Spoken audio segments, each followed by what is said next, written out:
sold my mother to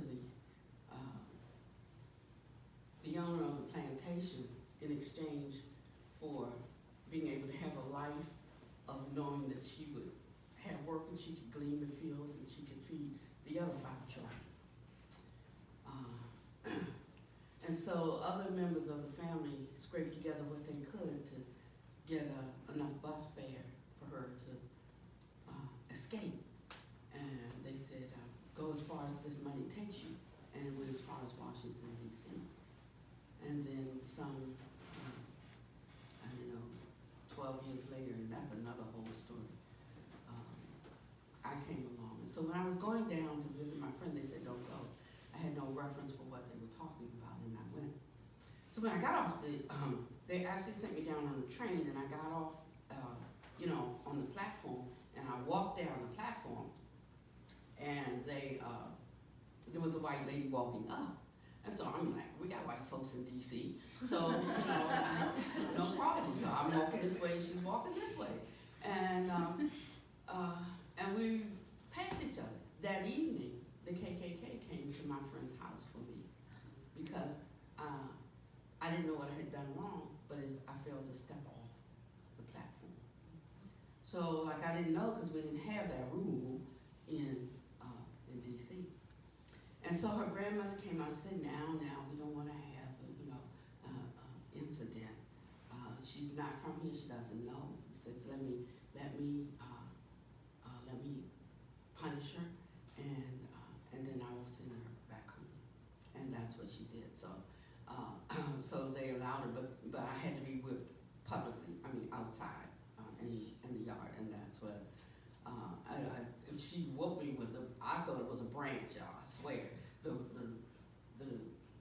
wood was this big, but she said it was a switch. That's what she told my mother. And I never went to the South again. But once I became a monk and I was released from the monastery, they told me,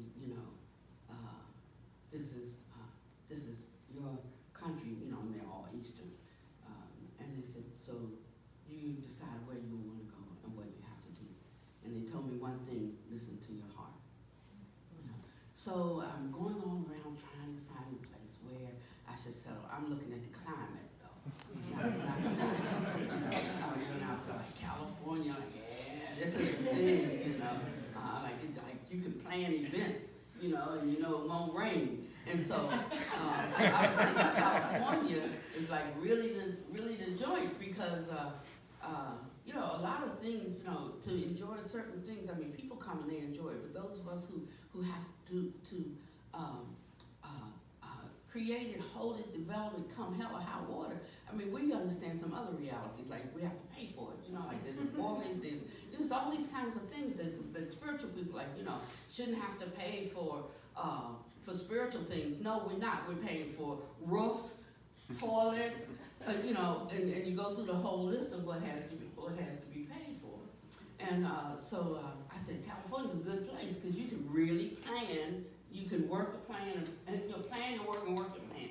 But after about 3 months, it's like, I need to see something green, something, just to have raindrops falling on my head. How wonderful that would be. So I decided California wasn't a place. And I started coming across the country, like Arizona and, all of these places. Sedona, right? Sedona. So I went to Arizona. Oh, it was so hot, and it was so dry, and it was so dusty. And I said, this is just too dry for me. It's too dusty. So I kept going across the country, and then I ended up in Tennessee. When I hit Tennessee, it was like day-glow green. I'm like, this has got to be the place. It was so lush, so rich, so beautiful. But after 2 weeks in Tennessee, and it rained every single day, this was like too much. And so I kept on going, and I went to South Carolina, because I'd been to Myrtle Beach, and a few times, and I love Myrtle Beach. So I went down there, well, I don't know, it was August. It was hot. It was way too hot. It's a nice place to visit, not a great place to live. So I said, okay, that's it. Let's go. We got to look outside the country. That's what we have to do. So we went to Costa Rica, like, airfare to Costa Rica from the East Coast at least is less than it takes to go across the country to the West Coast. So I was like, everybody can come to Costa Rica, right? And would want to come. We'll go and open up there. And so I go to Costa Rica, and I love Costa Rica, except they have these kissing bugs that get in the corners of your mouth, and they get eggs in there, and kissing bugs. And they're so tall, tiny, you can't see them, and you can't feel them getting there. And so I was thinking, I don't want to be a host for anything. And not only that, I mean, it's wet all the time. You have to keep your clothes in a heated cabinet. So you're out there and it's hot, and your clothes are heated. And so your bed is wet at night. And then you have to hide your shoes in your bed because they have these little frogs, and they're poisonous frogs. They get in your shoes, they put the shoes on, and they kill you. And so as beautiful as Costa Rica looked, I decided that's probably not the place. I mean, you have to be alive to be able to get a dog. So I came back home. I was like, I just don't know what to do. I don't know where to go. And there was in the airplane magazine, it said Asheville, Little Paris, spiritual Mecca of the East. I said, that's it? All of this was to lead me to this article in this magazine on this airplane coming back from Costa Rica. And so I stopped there, and I loved Asheville for 2 weeks. And it was so woo-woo, and as a former woo-wooer, it's okay, woo-woo's okay. But I was looking for what happens after woo-woo, when one becomes rooted and grounded and established, because the thing that I encountered so much in woo-woo world was that the one who wanted to read your fortune or tell your future didn't know hers. The one who wanted to heal you was sick. The one who, and I'm like, no, you sick yourself, don't touch me. Because I didn't want that energy. Oh, but that's all right, it doesn't, my illness has nothing to do, because I channel straight through, can water go in a container and the container not be wet? I'm like, no. And so, we're attracted to things. When I was in college working on my doctorate, I went into psychology, But when I got into the classes, ain't nothing against anybody here who's therapist, okay? So when I was in the class, I looked around, I listened to all the questions, and I'm listening to how people rationalize. I said, these folks crazy. So does that mean I'm crazy? Because I'm in here too. I just changed my major. And that's how I ended up with this job. Because I switched from psychology to religion, because that touched me in a certain way where psychology is just going round and round my head. They making this stuff up. But in religion, I found something, a taproot that took me deep.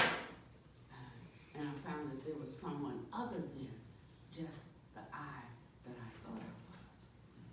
And so I just went with that, and that turned out to be the right thing for me. Okay, so now all of this is coming to a head, right? When I'm released from the monastery, and I had just tried everything first. I was a Baptist minister, and I was like, Then it was good when I was 6 and when I was 12, but when I turned 13 and something, I had some other kind of experience, and that no longer wasn't like deep enough. The part I had was okay, but I was looking for something. I needed something else, and then I went into some like Pentecostalism. That's where you shout and break up all furniture, and you step out of doors and cut somebody out, that kind of thing. Because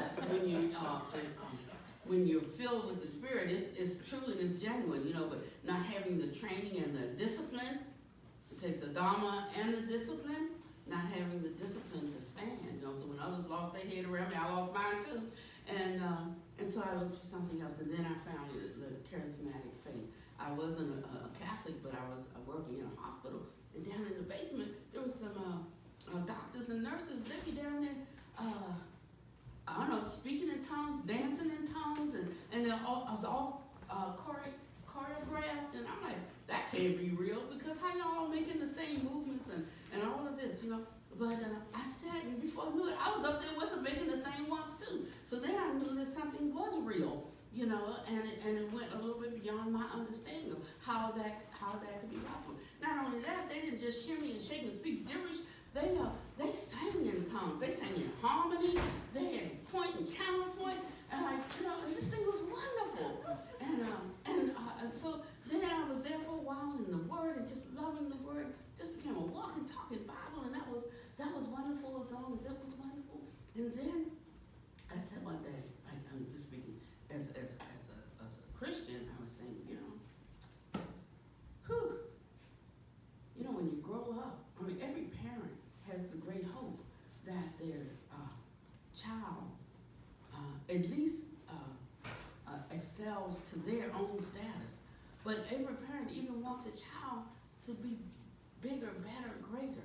But here I am after 30 years, I'm still groveling at the altar, hollering, save me, or something like that. I'm like, when do I grow up? I believe that we can come up to the fullness of the measure of his stature. How come that's not happening? I don't have any problems this way, I got a problem this way. And so I had this great cry. And I said, I need rescuing. I said, God, I have no problem with you. But there's something that preventing me from coming up to the fullness of the measure of the stature in whom I believe. And then I had this vision. In this vision, I was in the bride chamber with Jesus, and somebody was calling my name, and he said, you stay here, I'll go see what they want. And when he left the room, I saw a door. And I said, when did that door get to our bedroom? And I opened the door.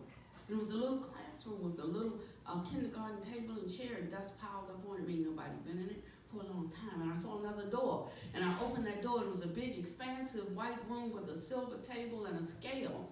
And I saw another door. And I opened that door, and it was an alley. Budweiser beer light was flashing. It was dank. It was dark.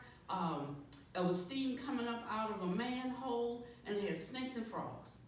And so, I back into that room, closed that door, back in that big room with the silver table and scale.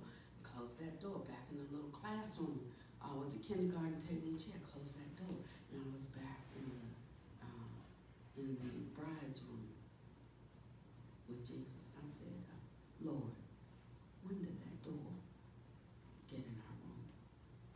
And he said, oh, Diane, that was my name then. Oh, Diane, it's been there all along. But you couldn't see it because of the brightness of my countenance. He said, now you walk through that door, and I'll take care of those that call you from the living room. And that was the last time that I had a direct encounter beyond the ordinary with Jesus. And yet, I don't miss a minute. Mother Teresa said that when she received a word to start her missions with the children, that she got that direct instruction from Jesus, and then she never heard from him again. And he said that she died with a kind of depression, But it's been the exact opposite for me. Many faces, one truth. Many truths and a single face. So I don't